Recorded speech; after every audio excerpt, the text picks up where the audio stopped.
Good morning, everybody. My name is Doug Knoll. Welcome to this Facebook Live session where we're going to be talking about the three successes or the three secrets to business success in 2020.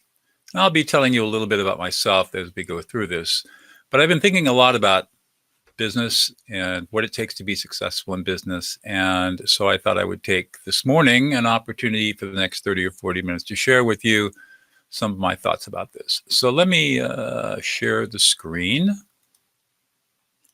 and shrink myself down. Whoops, let's shrink myself down the other way. There we go. The three secrets to business success in 2020. What are they and why? So first of all, let's talk about who would be most interested in this topic. People like me, self-employed. I am a lawyer turned peacemaker, an entrepreneur, and an online marketer. And I do a lot of public service work, primarily working in maximum security prisons, teaching murderers to be peacemakers. That doesn't pay very well, so I've had to learn how to develop alternative revenue streams in order to support myself. So if you're like me, this would be for you. If you're a small business owner, you will find this most interesting, as it will be telling you my insights as to what it takes to develop business success in 2020. And if you're a professional in a solo or a small practice, you could be a lawyer or a physician or an architect or an engineer, then this is going to be useful to you because you're responsible for business generation and business development, as well as for everything else that you do in your business. So let me tell you a little bit about me. I am a lawyer by training. I don't practice law anymore. I practiced law for 22 years as a trial lawyer, and then I left in 2000. After I obtained my master's degree in peacemaking and conflict studies, and I became a mediator. And I did that for a while until the crash of 2008, which pretty much wiped out my professional practice. And in 2010, I began with my colleague Laurel Coffer, the Prison of Peace Project, in which we taught people serving life sentences in maximum security prisons how to de-escalate conflict and solve problems through mediation. And I've been doing that for the last 10 years. Along the way, I have written a number of books, but my last book, published in 2017 by Simon & Schuster, De-Escalate, became an Amazon bestseller. And based on that book, I've developed a series of online courses and also live workshops where I teach people how to listen to emotions. It's an incredibly powerful process. This has all taught me how to do business on the internet and how to reach out to people who might want to be or might be interested in and have a use for the kinds of things that I teach. And so that's what I've become. I'm professionally trained, but I'm an entrepreneur, a small businessman, and an internet marketer. So let's go through these secrets. Secret number one. These are the secrets that I've learned the hard way. I've made a lot of mistakes, and hopefully you can learn from my mistakes and not make the same ones I've made. Secret number one. Relationship is everything. Especially when you're working in a situation where you're not dealing with people face to face on any kind of regular basis. Developing a relationship is primary. Whether or not you make any money off the relationships that you develop doesn't matter. The most important thing is the relationship itself.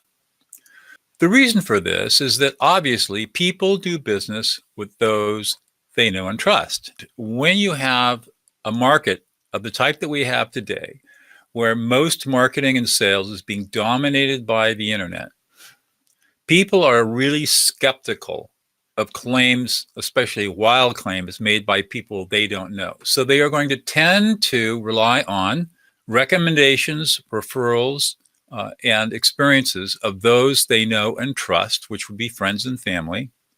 And they are going to do business with those people online that they've had a past experience with, past relationship with, and who they know are trustworthy and are integrity, because there's really no other criteria for doing business with people other than their trustworthiness. And so what happens online is that you will tend to give a small amount of trust to somebody. You'll risk a very small amount of money, for example, to see whether or not the person that you're doing business with is the real deal. And if it works out, then you'll be willing to invest a little bit more money and take a little bit more risk, because trust is nothing more than your willingness to take a risk of betrayal.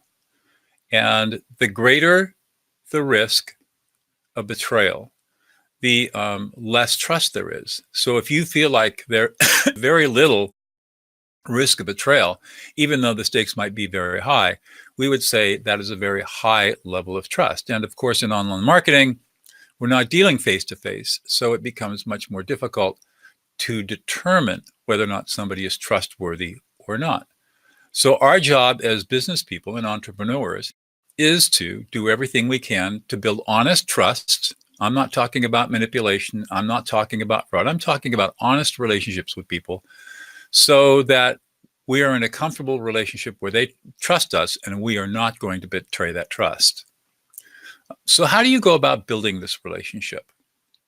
Well, you have your own client. If you have a professional-based practice, such as a lawyer or a physician or an engineer or an architect, you have a client base. And those clients come to you because they trust you. But what if you don't have a client base? Well, then you have to do things to let people know who you are, what you're about, what your experience is, and give them reasons why they think doing business with you might be okay. And then you're going to, of course, offer them things that are very low risk, in fact, most of the time free, so that they can get a sense that you deliver on your promises. And then over time, as they build a relationship with you, they're willing to take more risk, spend more money, and hopefully they're spending money in a way that benefits them and it benefits you. So here are some of the things that we do to build relationship, especially if we're doing online marketing, which, by the way, online marketing in some places has a bad name. But if you're in business today and you're a small business person or a solo practitioner or an online marketer, it doesn't matter what you are. If you're not doing online marketing of some kind, you are missing a huge opportunity. And online marketing consists of a whole bunch of different things. I've talked about this in other live sessions, and I'll be talking about it more in 2020. But it's having email lists, it's having a good web page, it's having a Facebook presence and working within the Facebook ecology. It's learning about social media and using social media as appropriate. Personally, I'm not a really big social media guy. I like Facebook. I hate Facebook, but I love Facebook, and like just about everybody else. But I don't use Twitter, and I don't use Instagram, and I don't use some of these other social media sites. And I'm not glued to my phone all day long. I use Google a little bit. I think the Google tools are more useful for what I do than Google Advertising, Google Ads, or things like that. But you choose your social media where you want to have a presence, and that's where you build. And as people get to know you, and you're consistent and in integrity, and you communicate with people through all of these different channels, they get to know you. For example, YouTube is a wonderful channel, and I have a fairly significant YouTube channel with, and I'm getting a growing following there, and people are subscribing because the information that I provide to them, of course, is free, and it's really useful and interesting to them. The second thing, besides communicating often and through all these different channels, is to provide value from your customer's point of view. This took me a long time to learn. I thought for a long time I was providing value, but it was from my point of view, what I thought was valuable. And I learned after many, many, many failures that the most important thing is the customer's point of view. What is important to the customer? What does the customer care about? And it's not always the services or goods or products or ideas that you're providing. It's usually they're coming to you because you're offering a solution that might help them solve a problem that's somewhat pressing to them. So you have to isolate what that problem is, what the pain points are, and then figure out a way to present whatever it is you're presenting, your offer, in a way that the customer can grasp without you telling them directly that this might be an alternative solution to solve the pain point. The third thing you have to do in building relationships is demonstrate integrity. And integrity is nothing more than doing what you say you're going to do. If you make a claim about a product, then the product has to deliver on that claim. If you make a claim about a service, your service has to deliver on that claim. And so that means you need to be very careful about the products you offer and the claims that you make and the services you offer to make sure that you are always consistent, that you always deliver exactly what you're going to, you say you're going to deliver, nothing more and nothing less. The fourth part about building a relationship is knowing your customer's problems. What is it that you offer, and why, and what kind of problems does it solve for people?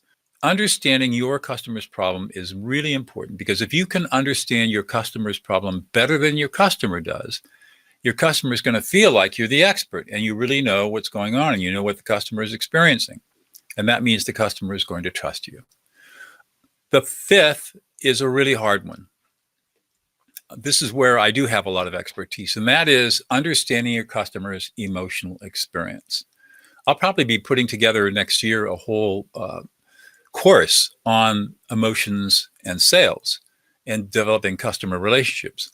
But I'll just simply say this: we are 98% emotional and 2% rational. This whole idea that we human beings are rational beings is a complete myth that's been perpetrated on us since before the Greeks. And it's absolutely false. Neuroscience tells us today that everything we do is emotional. Every decision we make, every action we take, every thought we have is emotional first. And only occasionally, and I mean very occasionally, do we have rational thoughts or do we engage in some kind of rational thinking. So if you can begin to understand your customer's emotional experience, and once you learn the skills, it's not that difficult, then you can build a deep empathic bond with your customer, and your customer will love you forever because you will be validating that person's experience. Extremely powerful. And then finally, to build a relationship, you want to offer solutions that work for your customer. You have to be convinced that what you've got is really going to work. And that means doing a lot of testing. For example, when I roll out a new course or a product, I'm going to give away a lot of free stuff. Find out whether or not it's working for people and get people's reactions. And from them, I can get testimonials if it's working. And if it's not working, then I need to go back and retool it until it does work. So sometimes this takes a lot of work, and it takes a lot of thinking, and it takes a lot of effort. But you want to offer solutions that work. If you're a professional, for example, supposing you're in my profession as a lawyer. Now, you may have a specialty that you engage in, but if you're a solo practitioner or in a small group practice, 2 or 3 people, your job is to solve problems. And so you want to offer up solutions that work, and you want to get outside the law. Not everything is a legal problem. Most legal problems really are not legal problems at all. And what lawyers try to do is bend the problem to fit the law or fit legal process, and that's not a solution that works. So you have to think a little bit outside the box, is thinking about what can I do, or how can I think about alternative ways of solving problems other than maybe what my professional training was. If you're an entrepreneur, this is really important. You have to have solutions that work for people, whether they are your solutions that you've created, or maybe you're an affiliate marketer and there's somebody else's solutions. You've got to know that that solution will work for the customer that you have. You do these 6 things: communicate often, provide value, demonstrate integrity, know your customer's problem, know your customer's emotional experience, and offer a solution that works. And that's how you're going to build relationship. And the beauty of this is you don't need a huge customer base to make a lot of money. If you have say an email list for any given product of, let's just say 3,000 people, very, very small, but they are dedicated, loyal customers who will buy from you on a consistent basis, you can make a very good living off that list. And if you offer 3 or 4 or 5 different services and you have 3 or 4 or 5 different lists because you have different kinds of customers, over a period of time developing all of this, you can generate a very significant source of revenue for yourself. And you don't need a list of 150,000 or 200,000 people. In fact, I would suggest that a list that large has probably got a lot of dead weight in it and is hurting you. You want to have small, intensely focused lists of loyal customers. All right, what's secret number 2? Secret number 2 is love your product or service. This one took me a long time to learn too. I was a lawyer, practicing lawyer, trial lawyer for a long time. I found the work to be intellectually engaging, but I didn't like it. And the reason I didn't like it was I didn't like the fighting all the time, the constant conflict. I'm fighting with the court. I'm fighting with opposing counsel. I'm fighting with my client. I'm fighting with my partners. I mean, it was just incessant fighting. And although I loved the competitiveness of being in the courtroom, I hated everything else. And eventually I quit. I walked away. I gave notice on a Friday.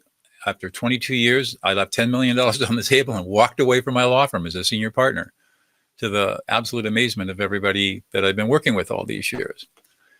And then I learned in the ensuing years that when I did what I really loved, I was relaxed, my life was beautiful, and good things flowed to me. So, for example, when I took on the Prison and Peace Project, I knew I was going to take a huge financial hit. But the last 10 years of doing that work have been the most fulfilling, sustaining work of my life. And I've touched more lives in more ways than I ever could have possibly imagined even 20 years ago, because I love the product or service. And today, at 69 years old, if you can believe that, I'm an entrepreneur doing internet marketing, as well as my prison work, as well as my coaching and workshops. And everything that I do, I love. And so it's not a problem for me to show up at my computer at 6:30 in the morning and work straight through until 6:30 at night. It's fun. I love it. And if you can't say that about the work you're doing right now, then I would suggest that you take a step back and think about, what is it that I really want to do? What really gives me passion? Where can I go? And if you follow your heart and follow your passion, you'll end up in a place where maybe you won't make as much money as you're making right now. Maybe you will, but you'll be so much more satisfied that life will become fulfilling to you. So love your product or service. Your passion for what you do is critical. If you're bored out of your gourd, or if you're working in some corporate job and you don't like it and it's a pain in the ass commuting every day, that takes a huge toll on you. And there's no way that you can unleash your creative energy when you're in that kind of a situation. Now, the problem here, of course, is that it takes a lot of courage. It takes a huge amount of courage to shift from security, what appears to be financial security, to a situation where you're on your own and you're kind of dependent upon your own wiliness to make a living. But if you do it with passion, if you do what you really love to do, it's really amazing how the universe will deliver for you. The other thing about having passion is a concept known as emotional contagion. I'm not going to go deeply into this concept. It's a psychological concept that I teach in my advanced courses. But when you're passionate about something, that passion flows out into everything that you do, and people look at you and they may love you or hate you, but they will know that you are truly passionate about what you're talking about or what you're teaching or what you're delivering.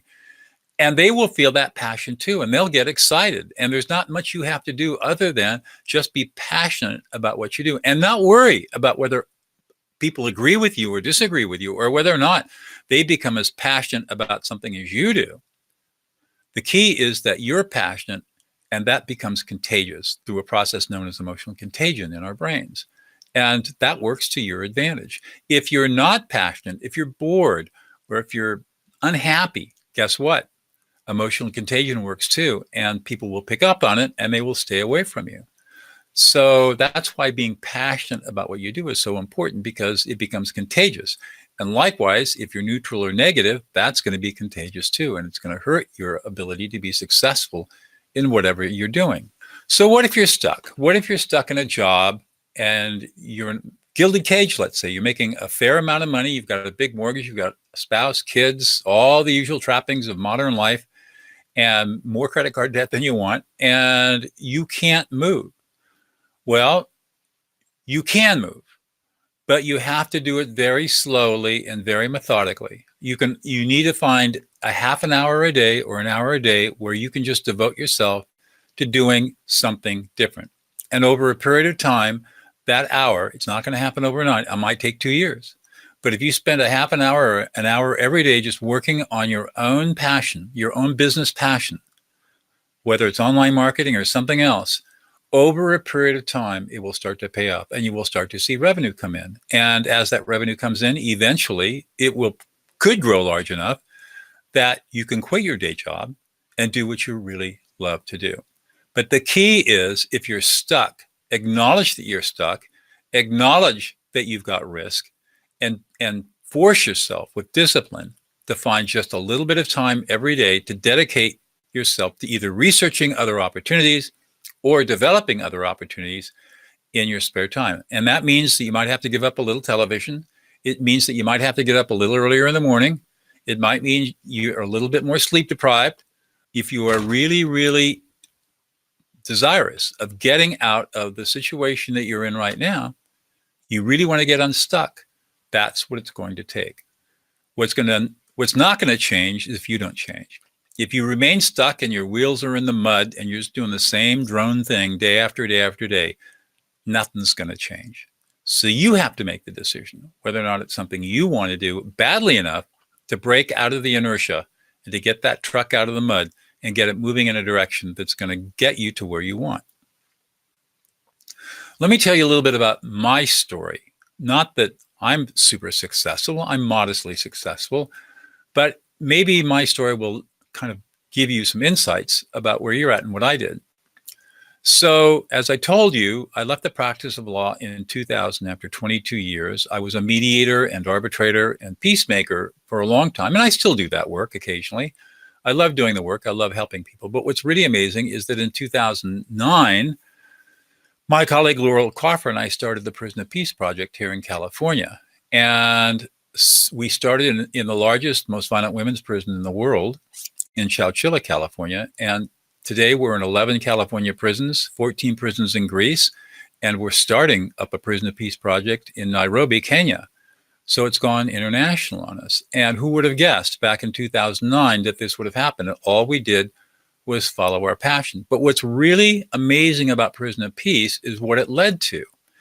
Because we were teaching a listening skill, an empathic listening skill that I developed as a mediator and through my work in my master's degree program based on neuroscience called affect labeling. And the inmates started asking me, would you please write a book on this that we can share with our families? And eventually I said, well, okay, maybe. But eventually I did write the book. And it was my fourth book. And I'll just tell you a quick story about the book. It was kind of fun. I got the book completed in roughly late summer of 2016, and my literary agent started shopping it around. The first publisher took 6 weeks and finally said, no, we don't want it. He's too smart for our audience. And we sort of laughed at that. And then she shopped it to Beyond Words, which is an imprint of Simon & Schuster, and they snapped it and said, we'll do it. So we were in contract with Simon & Schuster in November of 2016. And of course, that was the last presidential election, and the country was going nuts with all this conflict around Trump and everything else. And so we start working on, I finished the manuscript by Thanksgiving. I have it turned in. I'm thinking, well, this will be 2 years before this comes out. But in February of 2017, my agent calls me and says, you're not going to believe this. And I said, well, what? And she says, well, your manuscript made it all the way to New York City, and the president of Atria, which is the larger imprint of Simon & Schuster, read the first 25 pages, cleared her desk, cleared her day, read your whole manuscript, picked up the phone and said, what's the fastest we can get this book published? And that was in February of 2017. And this book was published in September of 2017, less than 8 months later. I think it's one of the fastest publication turnarounds that Simon & Schuster ever wanted. And that was really great. Now, was this book a barn burner? No. Is it done well? Yes. We're in our second printing. It's in 4 languages. It's an Amazon bestseller. And I get emails every week from people who've read this book, and it's changed their lives. Now, where did this book come from? It came from me following my passion with Prison of Peace.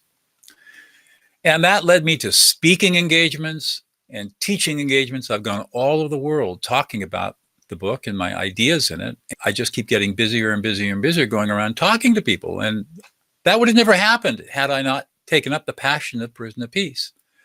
And that led to a whole bunch of internet offshoots. So I then developed a course, a negotiation course for lawyers, because I was realizing in my mediation practice that most lawyers, especially younger lawyers, didn't have a clue how to negotiate. So I did a whole online course. It's still out there, Negotiation Master for the Legal Pro. That was my first entry into online marketing. And then, because of the demands, people said, well, can you teach us how to do this de-escalation stuff online? And so I said, sure. So I built a de-escalate video course. And that led to Advice and Wisdom, where I'm helping people follow in my path and become online marketers of their own products and services, and maybe the products and services of other people. And then that led to taking the de-escalation skills and thinking about, how does this affect parenting? And so I started studying the work of developmental psychologists and saw how my work fit perfectly into the developmental process that children go through that parents need to know. And it completely changes the way that you parent. And so the Parents Game Changer has just been launched. And amazing how, just to tell you, I had a cold, dead email list of 5,000 people. And I just threw out a 5 email sequence to these people just to see what would happen. I made over $8,000 on a cold list, just marketing Parents Game Changer. And this week, we're going to be testing it against a 50,000 email blast around the country and see what happens. It's amazing. And then one of my passions is skiing. I live in Central California in the Central Sierra Nevada. And even at my age, I still ski 2 or 3 times a week. I've already got 4 days of skiing in this year with my wife. Here it is in mid-December. And I decided, well, what fun would it be to build a fan page around skiing and offer people a free 3-day vacation if they like the page and comment on it. And I just grow an email list from this. And eventually that list might grow large enough and I'll have a dedicated, trustworthy relationship with people that I can offer them stuff that will be useful to them as skiers and outdoor enthusiasts. And both during ski season and during the summertime. And what fun is that? And I'm just following my passion. That's all it is. And so I've here 1, 2, 3, 4, 5 different business streams, all from just following something that I love to do. And that's the point that I want to make. Your imagination, your creativity, your curiosity about, gee, I wonder what I can do with this, is what drives you to business success. And this is going to be the key to business success in 2020, I think. All right, secret number 3. Secret number 3, this is a hard one to learn too. Don't sell, offer. One of my mentors told me that you can't control sales. People make the decisions for themselves whether or not they're going to buy. So you don't sell anything to anybody. What you do is you offer up goods and services and ideas that if people find attractive, they will purchase. So what you're going to focus on is how good is your offer? How compelling is it? Do you have the right audience to talk to? And when you do that and you recognize that you can't control sales, you focus on the thing that's really important, which is what you offer, because you can control that. Not only do you control what you offer, you control who you offer it to. So, for example, if you think about Powder Heaven Club, which is a Facebook page I have and a website that I'm developing, brand new website, just put it up last week. I'm going to have a bunch of blog content on there by the end of the week. And, we're going to rock and roll. And I'll have advertising on there. So I have a revenue stream from advertising. Occasionally, not very often, but occasionally I'll sell stuff to the people on my list and I'll make affiliate commissions from that. I'm doing that because I can control what I offer. I can't control whether or not people will buy anything or not. But when I have the right audience and the right offer at the right time, guess what? I'm going to make some money because all the stars line up. And you can control all that. You can control your offer. You can control who your audience is. That takes a lot of work. Don't get me wrong. This is nothing easy about that. But when you do have your audience dialed in, and over a period of 6 to 8 months to 9 months to a year to 2 years, you've dialed in an audience of 2, 3, 4, 5,000 people who are really attuned to what you're doing and your passion. You can offer them anything that's relevant to them, and they're going to buy. And you have a revenue stream. So you're getting the idea this is not get rich quick. It takes time. It really does take time. And I will say it takes time, but like anything else worth doing, if it's not worth doing right, it's not worth doing at all. And do it right, and you can be richly rewarded, and your customers will love you. And you can apply these ideas to any kind of business, not just internet marketing, but you can apply it to anything that you're doing right now to make money. Just keep these concepts in mind and think about what you offer. If you're a professional, you're offering your time, you're offering services, you're offering the ability to solve problems. How can you offer those problem-solving solutions to people who have the kind of problems that you want to solve? And how can you do it in a unique and interesting way that really attracts people to you? And that's where the imagination comes in. So what are the implications of all of this? Well, of course, first of all, as I said before, offers must be targeted to receptive people that know and trust us. So we have to have receptive people that know and trust us. That's what I talked about before. You have to build relationships. And the offers have to be relevant to those people. And the offers have to have integrity themselves. So if it's not something that you're controlling, say you're doing an affiliate marketing of some kind, marketing a healthcare product that you really love, you want to make sure that the audience that you target is going to love the product as much as you do. The offers have to solve a problem, a really pressing problem that your customer has right now. And it must have high perceived value relative to cost. That doesn't mean your offer has to be cheap. I'm launching a product this week called Miracle of the Sea. And this is a product that I've been using for some time. And the newest product is the gum paste. Well, when you get to be my age, you have problems with your gums. You get gum recession. And that is dangerous because it can lead to Alzheimer's. It can lead to heart disease, cancer, prostate problems for men, all kinds of issues. And even though I am diligent about my oral hygiene and I go to a periodontist and a dentist alternating every 3 months, my gums are not growing back. Well, it turns out there's a dermatologist in Los Angeles who's developed a compound called Miracle of the Sea gum paste, and it's growing my gums back. I mean, this stuff's amazing to me. So listen to my passion.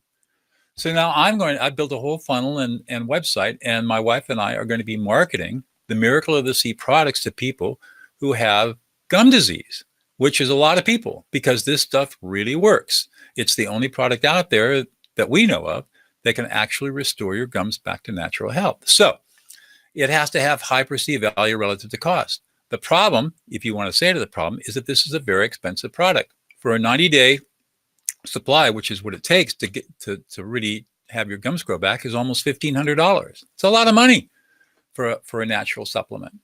However, if you compare it to the cost of the alternative, it's really cheap. So for example, eventually my gums are going to go collapse, and I'm either going to have more soft tissue grafts or I'm going to have to go to implants, and the cost of all of that could be upwards of $90,000. I'm willing to pay $1,500 to avoid the cost of $90,000. And that's what I mean by high perceived value relative to cost. So it doesn't matter what the absolute cost is. What matters is whether or not the cost is relative to the perceived value. Only a few are going to take the offer. So you're not going to make massive sales. You know that.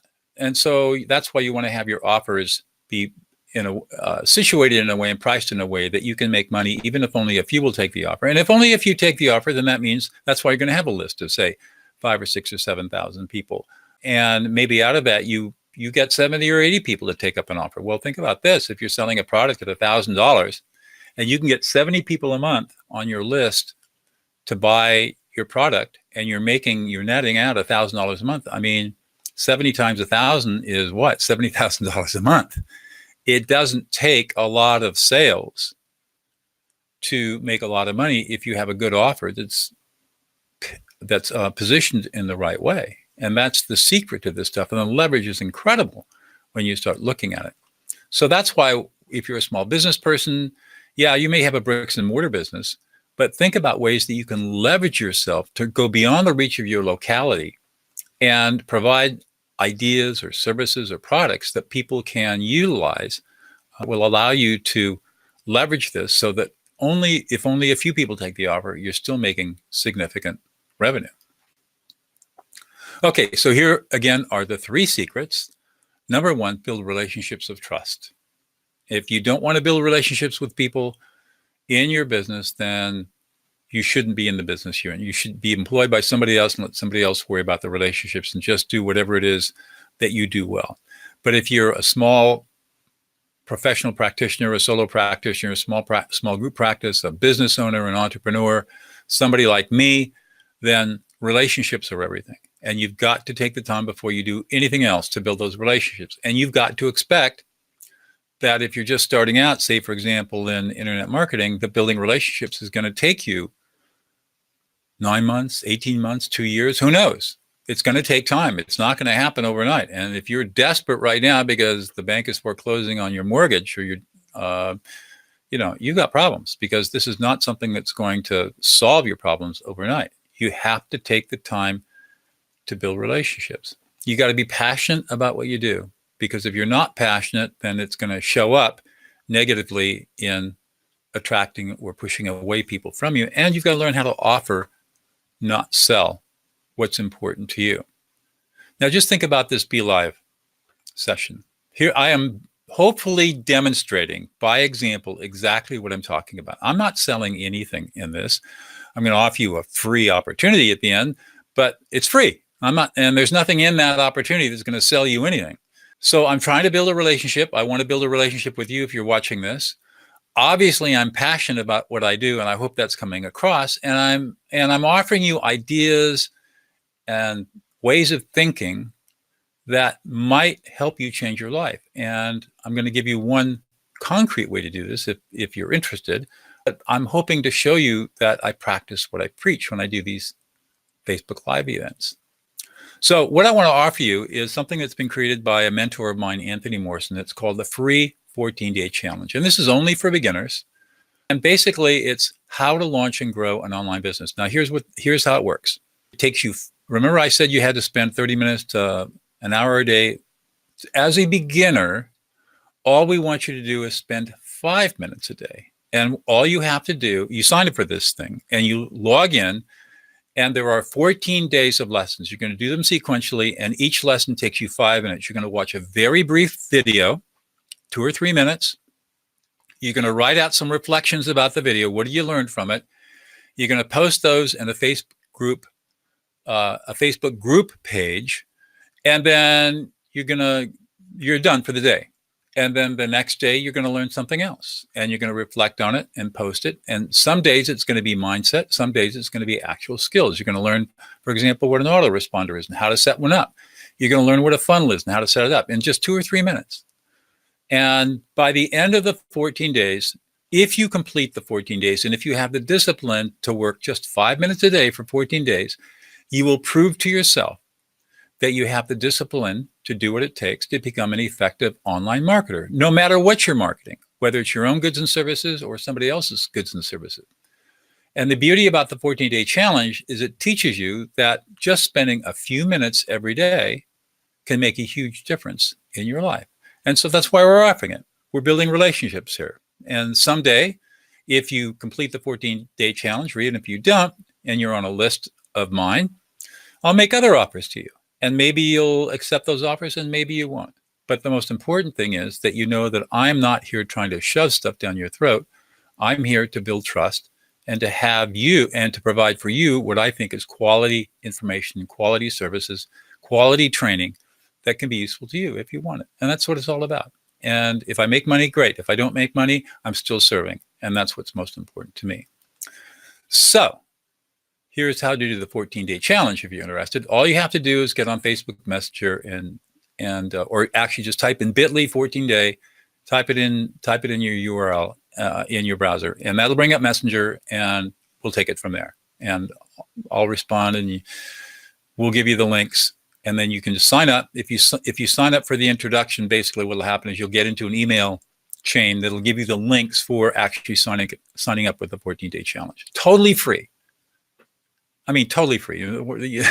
Nowhere in this thing are you going to be asked to pay for anything. So we'll give you resources, but it's totally free. And that's what relationship building is all about.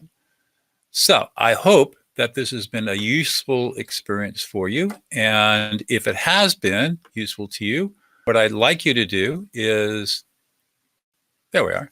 What I'd like you to do is comment in the Facebook box. And what I'd also like you to do is to like adviceandwisdom.com, become a fan, share it with your friends that you think would use this stuff, and let's just spread the word about what it takes to be in integrity and be a business success in 2020.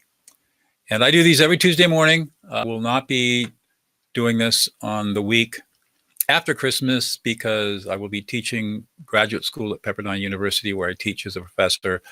But I will be coming back after that week, and every Tuesday, barring unforeseen problems, I'm going to be offering up my advice and wisdom on different aspects of business success. So have a great week, and we will see you next Tuesday.